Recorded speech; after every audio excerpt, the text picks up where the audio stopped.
ಈ ಅತ್ಯಂತ ಪವಿತ್ರವಾದ ಗುಹೆಯಲ್ಲಿ ಇರುವ ಸುರಂಗದ ಮೂಲಕ ನಾವು ಹೊರಟ್ರೆ ಕಾಶಿಯನ್ನು ತಲುಪಬಹುದು ಅಂತ ಇಲ್ಲಿನ ಸ್ಥಳೀಯರು ಹೇಳ್ತಾರೆ. ಲಕ್ಷ್ಮಿ, ಸರಸ್ವತಿ, ಆದಿಶಕ್ತಿ ಇಲ್ಲಿ ಸ್ವಯಂಭೂ ಆಗಿ ನೆಲೆಸಿದ್ದಾರೆ. ಈ ಗುಹೆಯನ್ನು ಸುಪಾರ್ಶ್ವ ಗುಹೆ ಅಂತ ಕೂಡ ಕರೆಯಲಾಗುತ್ತೆ. ಯಾಕಂತಂದರೆ ಇಲ್ಲಿ ಸುಪಾರ್ಶ್ವ ಎಂಬ ಮಹಾರಾಜ ತಪಸ್ಸನ್ನು ಮಾಡಿದ್ರಿಂದ ಈ ಹೆಸರು ಬಂತು ಅಂತ ಹೇಳಲಾಗುತ್ತೆ. ನಮಸ್ಕಾರ ಎಲ್ಲರಿಗೂ. ಎಲ್ಲರೂ ಹೇಗಿದ್ದೀರಿ? ಚೆನ್ನಾಗಿದ್ದೀರಿ ಅಂತ ಅಂದ್ಕೊಳ್ತೀನಿ. ಈ ಕ್ಷೇತ್ರ ಇರೋದು ಉಡುಪಿ ಜಿಲ್ಲೆ ಕುಂದಾಪುರ ತಾಲೂಕಿನಿಂದ 35 ಕಿಲೋಮೀಟರ್ ದೂರದಲ್ಲಿದೆ. ತಾಯಿ ಬ್ರಾಹ್ಮಿ ದುರ್ಗಾ ಪರಮೇಶ್ವರಿಯ ಮೂಲ ಸ್ಥಾನ ಇದು ಅಂತ ಕೂಡ ಹೇಳಲಾಗುತ್ತೆ. ಕಮಲಶಿಲೆಯಲ್ಲಿ ಇರುವ ತಾಯಿ ದುರ್ಗಾ ಪರಮೇಶ್ವರಿ ನಿಮ್ಮೆಲ್ರಿಗೂ ಗೊತ್ತು. ಈ ದೇವಸ್ಥಾನಕ್ಕೆ ಹೋದರೆ ಆದಿ ಸ್ಥಳ ಗುಹಾಲಯವನ್ನು ನೀವು ಭೇಟಿ ಕೊಡಲೇಬೇಕು. ಅತ್ಯಂತ ಪ್ರಶಾಂತವಾದ ದಟ್ಟವಾದ ಕಾಡಿನ ಮಧ್ಯದಲ್ಲಿ ಈ ಗುಹಾಲಯ ಇದೆ. ಅರ್ಚಕರ ಫೋನ್ ನಂಬರನ್ನು ನಾನು ಡಿಸ್ಕ್ರಿಪ್ಷನ್ ಬಾಕ್ಸಲ್ಲಿ ಕೊಟ್ಟಿರ್ತೀನಿ. ದಯವಿಟ್ಟು ಎಲ್ಲರೂ ಫೋನ್ ಮಾಡಿಕೊಂಡು ಈ ಕ್ಷೇತ್ರಕ್ಕೆ ಭೇಟಿ ಕೊಡಿ. ಯಾಕಂತಂದರೆ ಇದು ಹುಲಿ ಸಂರಕ್ಷಿತ ಅರಣ್ಯ. ವಿಡಿಯೋವನ್ನು ಪೂರ್ತಿಯಾಗಿ ದಯವಿಟ್ಟು ನೋಡಿ. ಮುಂದೆ ಈ ಗುಹಾಲಯದ ಬಗ್ಗೆ ಅರ್ಚಕರು ತುಂಬ ವಿವರವಾಗಿ ಹೇಳ್ತಾ ಹೋಗ್ತಾರೆ. ಕೇಳ್ತಾ ಇದ್ದರೆ ಮೈ ರೋಮಾಂಚನಗೊಳ್ಳುತ್ತೆ. ಹಾಗೆ ಈ ಸ್ಥಳದ ಪವಿತ್ರತೆ, ಈ ಸ್ಥಳದಲ್ಲಿರುವ ಒಂದು ಶಕ್ತಿ ಖಂಡಿತ ನಿಮಗೆ ಅನುಭವಕ್ಕೆ ಬರುತ್ತೆ. ದಯವಿಟ್ಟು ಯಾರೂ ಪ್ಲಾಸ್ಟಿಕ್ ಕವರ್ ಆಗಲಿ ಬಾಟಲ್ಗಳನ್ನಾಗಲಿ ತೊಗೊಂಡು ಹೋಗಬೇಡಿ. ಇದು ನನ್ನ ಕಳಕಳಿಯ ಮನವಿ. ಇಲ್ಲಿ ಜಾತ್ರೆ ನಡೆಯುತ್ತೆ.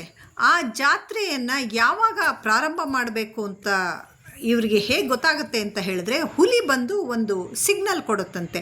ಆ ಹುಲಿ ಬಂದು ಸಿಗ್ನಲ್ ಕೊಟ್ಟಾದ ನಂತರ ಇಲ್ಲಿ ಜಾತ್ರೆಯನ್ನು ಪ್ರಾರಂಭ ಮಾಡ್ತಾರೆ ಅಂತ ಈ ಅರ್ಚಕರು ಹೇಳಿದ್ರು. ನಾವು ಹೋಗೋಕ್ಕೆ ಮುಂಚೆ ಫೋನ್ ಮಾಡಿಕೊಂಡು ಹೋಗಿದ್ವಿ. ಹಾಗಾಗಿ ನಮಗಿಂತ ಮುಂಚೆ ಅರ್ಚಕರು ಬಂದು ಅಲ್ಲಿ ನಮಗೋಸ್ಕರ ಕಾಯ್ತಾಯಿದ್ರು. ಈ ಗುಹಾಲಯದ ಬಗ್ಗೆ ಈಗ ಅರ್ಚಕರು ವಿವರಣೆಯನ್ನು ಕೊಡ್ತಾ ಹೋಗ್ತಾರೆ. ಪೂರ್ತಿಯಾಗಿ ಕೇಳಿ. ತಾಯಿ ದುರ್ಗಾ ಪರಮೇಶ್ವರಿ ಎಲ್ರಿಗೂ ಆರೋಗ್ಯ, ಆಯುಷು, ನೆಮ್ಮದಿಯನ್ನು ಕೊಡಲಿ ಅಂತ ಕೇಳ್ಕೊಳ್ತೀನಿ. ಮಿತವಾಗಿ ಬಂದಿರೋಗುವೆ ಕೆತ್ತನೆ ಮಾಡಿದಲ್ಲ. ಯೋಗಿ ಆದಿತ್ಯನಾಥ್ ಫಾಲೋವರ್ಸ್ ನಾವು ಜೋಗಿಗಳು, ನಾಥ ಪರಂಪರೆ 5 ಜನರೇಷನ್ನಿಂದ ಪೂಜೆ ಮಾಡ್ಕೊಂಡು ಬಂದಿದ್ದೀವಿ. ಇಲ್ಲಿ ಕಾಲಭೈರವಕ ಸಾಕ್ಷಾತ್ ಈಶ್ವರ ಪ್ರತಿಷ್ಠಾಪನೆ, ಪುಟ್ಟ ನಂದಿ ಬೆಳೀತಾ ಇದೆ. ಅನುದಿನ ಈ ತಾಯಿ ಸೇವೆ ಮಾಡಬೇಕಮ್ಮ. ಭಕ್ತರ ಕಾಣಿಕ ರೂಪದಲ್ಲಿ ಸಹಾಯ ಮಾಡಿ ಹೋಗ್ತಾರೆ. ಅದರಲ್ಲಿ ಪೂಜೆ ಪುನಸ್ಕಾರ. ಇದು ನಮ್ಮದು ತಲತಲಾಂತರದಿಂದ ಮಾಡ್ಕೊಂಬಂದಿರೋದು 5 ಜನರೇಷನ್ ಅಮ್ಮ. ಕಾಲಭೈರವ, ಪುಟ್ಟ ನಂದಿ, ನಾಥ ಪರಂಪರೆ. ಇದು ದೈವ ನಿರ್ಮಿತ. ಕಲ್ಲುಗಳೆಲ್ಲ ಆಕ್ಯುಪೈಚರ್ ಮಾಡುತ್ತೆ. ಕಾಲಿಗೆಲ್ಲ ಐರನ್ ರಾಕ್. ಇದು ಬ್ಲಡ್ ಸರ್ಕಲ್ ಚಂದ ಆಗುತ್ತೆ. 150 ಅಡಿ ಹೋಗ್ಬೇಕು ನಿಮ್ಮ ಕಾರ್ ತನಕ. ಬರ್ರಿ, ಫೋಟೋ ತೆಗಿತಾರೆ. ಒಬ್ರು ತೆಗ್ದ್ರೆ ಸಾಕು.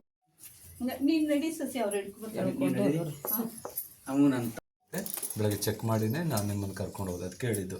9 ಗಂಟೆ 10 ಗಂಟೆ ಮೇಲೆ ನಾವು ತೋರಿಸೋದಂತ ಅಕ್ಕ ಫೋನ್ ಮಾಡಿದ್ರು ಮನೆಯಿಂದ.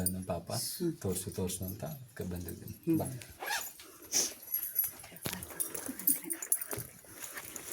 ಓಂ ನಮಃ ಶಿವ ಹೇಳ್ತಾ ಬರ್ರಿ. ಮಾಡ್ತಾರೆ. ಅದರಲ್ಲಿ ಕೂಡಿಟ್ಟು ನಮ್ಮ ಪರಂಪರೆ ದಿನಾಲೂ ಇಲ್ಲಿ ಸೇವೆ ಮಾಡ್ತೀವಿ ಮಮ್ಮಿ. ಕಮರ್ಷಿಯಲ್ ಬಂದವರು ಎಲ್ಲರೂ ಬರಲ್ಲ. ಇವರು ಲಕ್ಷ್ಮಿ, ಇವರು ಸರಸ್ವತಿ, ಇವರು ಕಾಳಿ, ವೀರಭದ್ರ. ಲಕ್ಷ್ಮಿ, ಸರಸ್ವತಿ, ಕಾಳಿ 3 ಬಿಂಬ ಭೂಮಿಯಿಂದ ಬಂದಿರೋದು. ವೀರಭದ್ರ ಪ್ರತಿಷ್ಠಾಪನೆ 4 ದೇವರಿದೆ ಮಮ್ಮಿ. ಲಕ್ಷ್ಮಿ, ಸರಸ್ವತಿ, ಕಾಳಿ, ವೀರಭದ್ರ ಪ್ರತಿಷ್ಠಾಪನೆ. ಜಮ್ಮು ಅಷ್ಟಮಿ ತರ ದೇವರಿಗೆ ಮೃತಕ್ಕೆ ತರ ಮಣ್ಣು ಹಾಕ್ಬೇಕು. 86 ಪಾಪ ಮಾಡ್ಕೊಡ್ತಾರೆ. ಇಲ್ಲ ನಾನು ಮಾಡ್ಕೊಂಡು ಹೋಗ್ತೀನಿ ಅನ್ನೋ ದಿನ ಇಲ್ಲಿ ಇರಬೇಕು. ಬೆಳಗ್ಗೆ 9 ಗಂಟೆ ಬಂದರೆ 12:30 ತನಕ, ಮಧ್ಯಾಹ್ನ 2 ಗಂಟೆ ಬಂದರೆ 4:15 ತನಕ ಇಲ್ಲೇ ಇರ್ತೀವಿ ಮಮ್ಮಿ. ಬರ್ರಿ.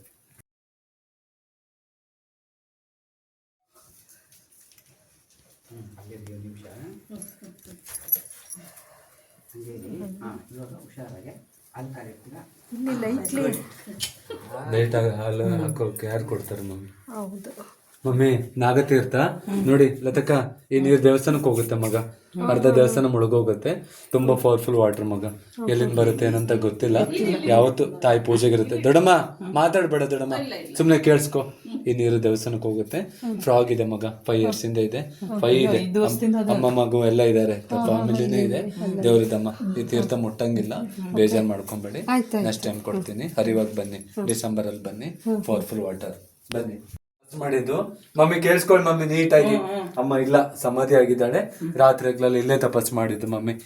ಶಕ್ತಿಪೀಠ, ಮತ್ತೆ ಮೇಲೆ ಮರ ಹೋಗೋ ಗುತ್ತ ಕಾಣುತ್ತೆ, 2 ಜೋಡಿ ಮರ ಕಾಣುತ್ತೆ, ಅಲ್ಲಿ ಬಂದ್ವಿ. ತಾಯಿ ತಲೆ ಮೇಲೆ ಬರ್ತೀವಿ ಚಪ್ಪಲ್ ಹಾಕೊಂಡು, ಅದಕ್ಕೆ ಬೇಜಾರಾಗಿ ಚಪ್ಪಲ್ ರಿಮೂವ್ ಮಾಡಿಸಿದ್ದೀನಿ. ಶಕ್ತಿಪೀಠ ಮಮ್ಮಿ ಬಸ್.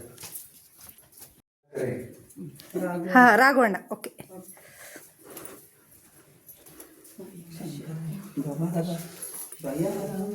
ಮತ್ತೆ ಬನ್ನಿ ಬೇಗ, ಟೈಮ್ ಆಯ್ತು. ವಿಶೇಷ ಪೂಜೆ ಮಗ ದಿನ ಇಲ್ಲ ಹಿಂದೆ ಗರುಡ ಸರ್ಪಯೋಗ ಮಾಡ್ತಿತ್ತಂತೆಲ್ಲ ತಕ್ಕ, ಆವಾಗಿಲ್ಲಿ ಅಮ್ಮ ಅವಿತ್ಕೊಂಡಿರೋದು. ವಿಶೇಷ ಪೂಜೆ ಮಗ 2000 ಬ್ಯಾಟ್ ಇದೆಲ್ಲ ತಕ್ಕ, ಒಂದು ಟಚ್ ಮಾಡೋದಿಲ್ಲ, ಮಾತೆಲ್ಲ ಕೇಳತ್ತೆ. ತಾಯಿ ಬ್ಯಾಟು ಮಗ. ಹಾ, ಮುಂದೆ ಸರ್ಪ ಇದೆಲ್ಲ ತಕ್ಕ, ಕೇಳ ಮಮ್ಮಿ, ಮಧ್ಯೆ ಮಾತಾಡ್ಬೇಡ. ಮುಂದೆ ಸರ್ಪ ಇದೆಲ್ಲ ತಕ್ಕ, ಪರ್ಮಿಷನ್ ಇಲ್ಲ. ನಿಮ್ ಕ್ಯಾಬ್ ಹತ್ರ ಬಂದ್ವಿ, ಮೇಲೆ ಮರ ಇದೆ, ಕಮಲಶಿಲೆ ಎದುರು ಬರ್ಲಿಕ್ಕೆ ಈ ಗುಹೆ ಕಾಣಲ್ಲ ತಕ್ಕ. ಇದು ಮಸಾಜ್ ಮಾಡು ಡಿಸ್ಪತಿಗೆ. ಡಿಲೀಟ್ ಆಗುತ್ತೆ ಮಗ ಫೋನಲ್ಲಿ, ಹಾರ್ಟ್ ಡಿಲೀಟ್ ಆಗಲ್ಲ ಕಂದ. ತಾಯಿಯ ಮೂಲ ಸ್ಥಾನವನ್ನು ನೋಡಿ ಹಾಗೆ ಅರ್ಚಕರ ವಿವರಣೆಯನ್ನು ಕೇಳ್ತಾ ಇದ್ದರೆ ಮೈ ರೋಮಾಂಚನ ಆಯಿತು ನಮ್ಮೆಲ್ರಿಗೂ. ಈ ಒಂದು ಸುಂದರವಾದ ಅನುಭವದೊಂದಿಗೆ ಈ ಪ್ರಶಾಂತವಾದ ಭಕ್ತಿಪೂರ್ಣವಾದ ಈ ಕಾಡಿಗೆ ನಮ್ಮೆಲ್ಲರ ನಮನವನ್ನು ಸಲ್ಲಿಸ್ತಾ ನಾವು ನಮ್ಮ ಗಮ್ಯದ ಕಡೆ ಹೊರಟಿದ್ದಾಯಿತು. ಈ ಪ್ರಕೃತಿ ನಮ್ಮೆಲ್ಲರ ತರ್ಕಕ್ಕೆ ನಿಲುಕದಂತೆ ಸಾಕಷ್ಟು ನಿಗೂಢವಾದ ಪವಾಡ ಸದೃಶವಾದ ವಿಷಯಗಳನ್ನು ಹಿಡಿದಿಟ್ಟಿದೆ. ಧನ್ಯವಾದಗಳು ಎಲ್ಲರಿಗೂ.